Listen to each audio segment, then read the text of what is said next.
kemudian kuahnya diakhirkan. Pas mau minum kuah, Allahu Akbar, Allahu Akbar. Bagaimana di sini keadaannya? Maka di sini masuk kepada permasalahan rukhsah yang kita inginkan. Maka telah datang hadis yang mana hadis ini dikeluarkan oleh Ashabus Sunan dari Abi Daud dan yang lainnya dari sahabat Abi Hurairah, yang mana hadis ini yang rajih adalah mauquf dari Abi Hurairah. Berkata Rasulullah sallallahu alaihi wa ala alihi wasallam di Sunan Abi Daud, "Idza sami'a ahadukumun nida wal ina fi yadi ahadikum fala yada'hu hatta yaqdiya hajatahu." Maknanya, jika seseorang dalam keadaan hendak minum dan di tangannya ada air, baik mangkok, baik gelas, baik botol, air itu di dalam botol atau kendi yang dia siap untuk meminumnya, kemudian mendengar adzan, maka apakah harus dibuang airnya? Tidak. Tetapi disebutkan di dalam hadis, fala yadhahu hatta yaqdiya hajatahu minhu. Maka jangan dilempar, jangan dibuang airnya, apalagi sudah masuk mulut kemudian dia berkumur-kumur dan membuangnya, tidak. Tetapi selesaikan hajatnya. Kalau memang sudah masuk di mulut, maka minumlah. Kemudian yang masih di tangan, jika masih membutuhkan, minumlah. Baik berbentuk air minum, ataupun jus, ataupun minuman yang lainnya, ataupun bahkan sop. Seperti coto Makassar tadi kasusnya, di awal dia sahur, dia makan daging-dagingnya, kemudian di akhirnya dia akhirkan dari sopnya. Kemudian setelah itu mendengar adzan, belum minum sopnya, maka boleh diminum sopnya. Ini hadis yang pertama, yang rajih adalah mauquf, ucapan Abu Hurairah. Namun meskipun begitu telah datang riwayat yang lain, kisah tentang Umar dari Abi Umamah. Disebutkan oleh Abu Umamah, uqimatis shalah wal ina fi yadi Umar. Maka telah dibangunkan salat dan Umar masih sahur. Kemudian di tangannya ada air minum ataupun ada sesuatu untuk diminum. Maka berkata Umar kepada Nabi, "Asrabuha ya Rasulullah." Di saat dia mendengar adzan dan gelas ada di tangannya, "Asrabuha ya Rasulullah, bolehkah aku meminumnya ya Rasulullah?" Berkata Nabi Muhammad, "Na'am fasyaribaha." Tentu, maka minumlah Umar ibnul Khattab air minum padahal telah dikumandangkan adzan. Maka hadis ini hadis yang hasan dari Abi Umamah Al-Bahili.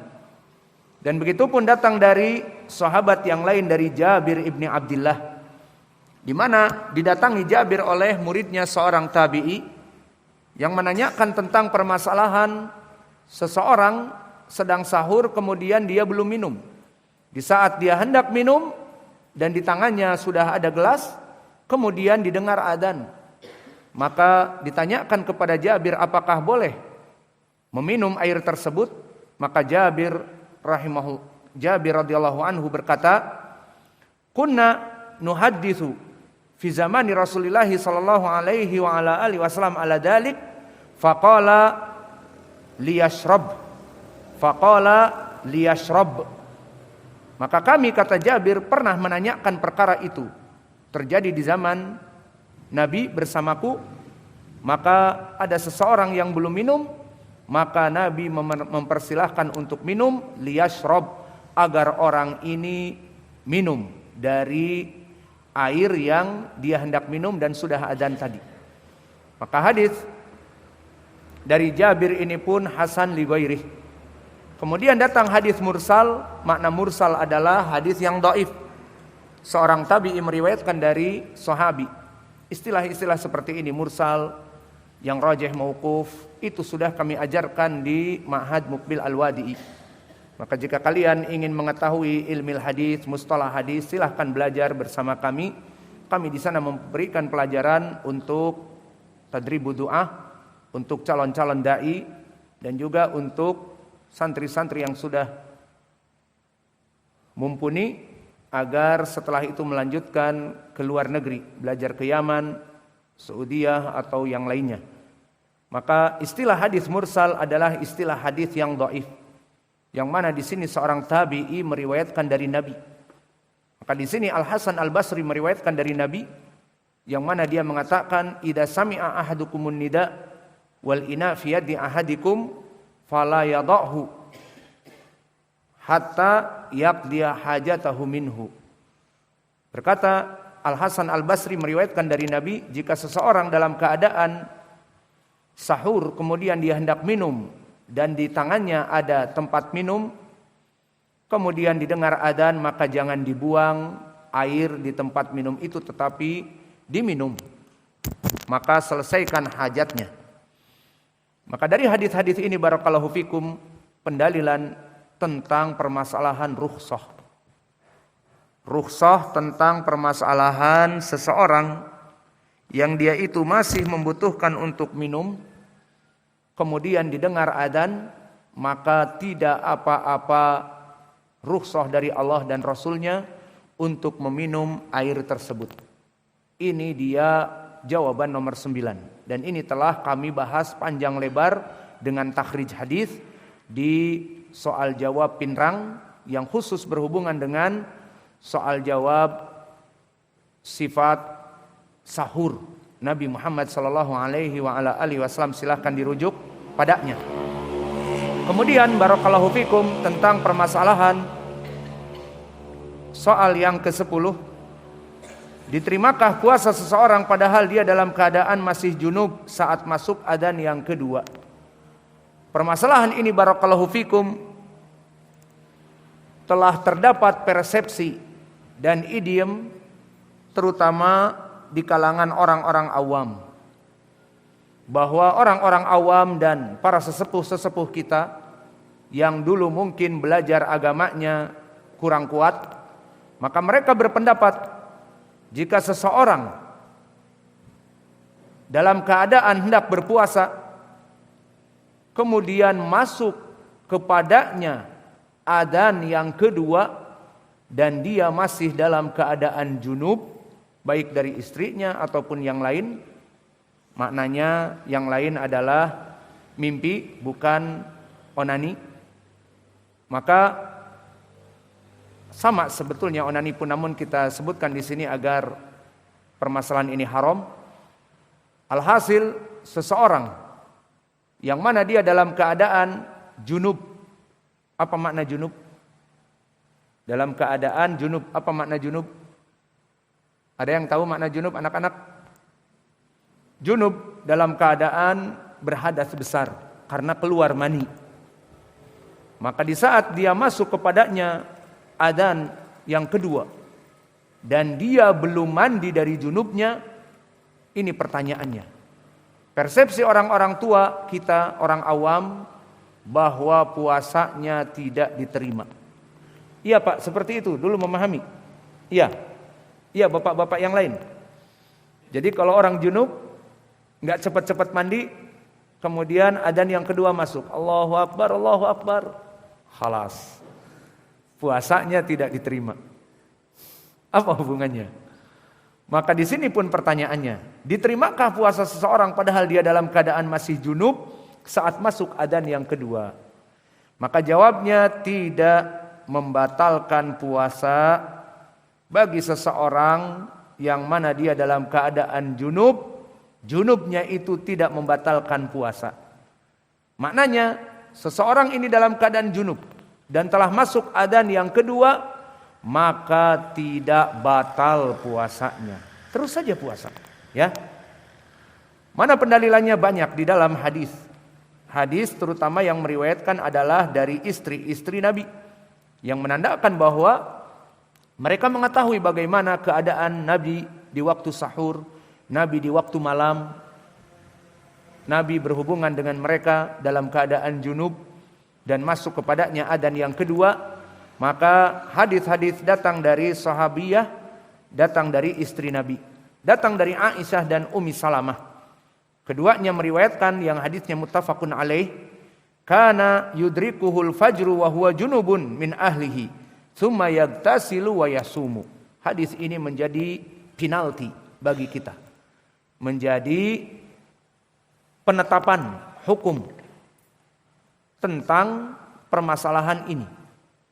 Maka telah diputuskan oleh Nabi dari hadis Aisyah dan Ummi Salamah, kana yudrikuhul fajr, bahwa Nabi dulu mendapatkan fajr. Maknanya adzan yang kedua, wa huwa junubun. Dan dia dalam keadaan junub. Siapa yang tahu? Istri Nabi. Karena telah berhubungan di malamnya. Maka mereka tahu bahwa Nabi junub. Namun Nabi sahur dan Nabi belum mandi. Kemudian adzan yang kedua, Ibnu Ummi Maktum. Maka kata Aisyah dan kata Ummi Salamah, kedua istri Nabi, telah masuk waktu fajr.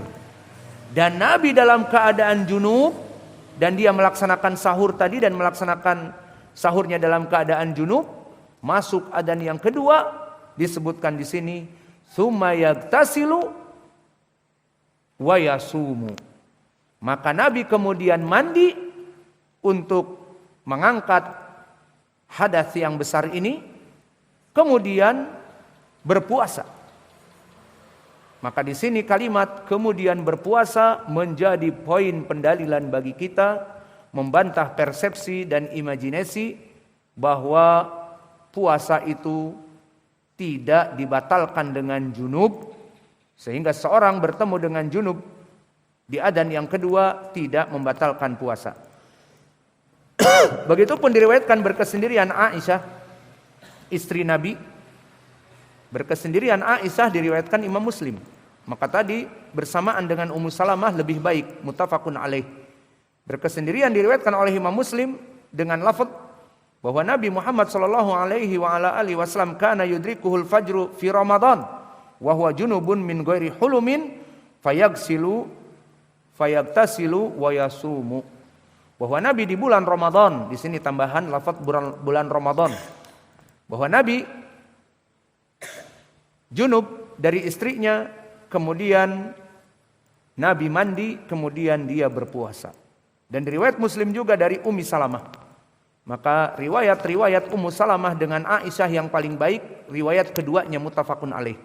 Dan Imam Muslim meriwayatkan mereka berkesendirian dari Aisyah sendiri.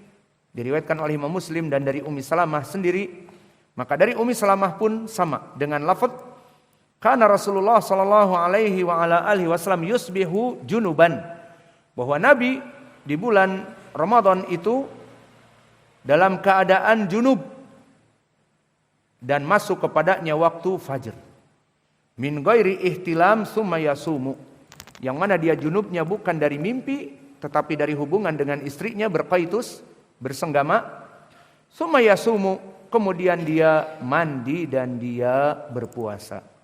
Maka ini jawaban bagi kita semua. Seseorang yang baru bangun dari tidur dan lupa dalam keadaan junub, maka dia makan sahur dan sebagainya, kemudian setelah itu mendengar adzan yang kedua, tidak apa-apa, diteruskan puasanya, tidak batal puasanya. Paham ya Bapak-bapak? Semua paham? Lalu di sini pertanyaan lagi yang ke-10, apa hukumnya imsak, meninggalkan makanan sekitar 15 menit sebelum adzan yang kedua, seperti sekarang. Imsak di masjid-masjid. Ada di sini, di masjid ini. Maaf, di masjid sekitar kita ada.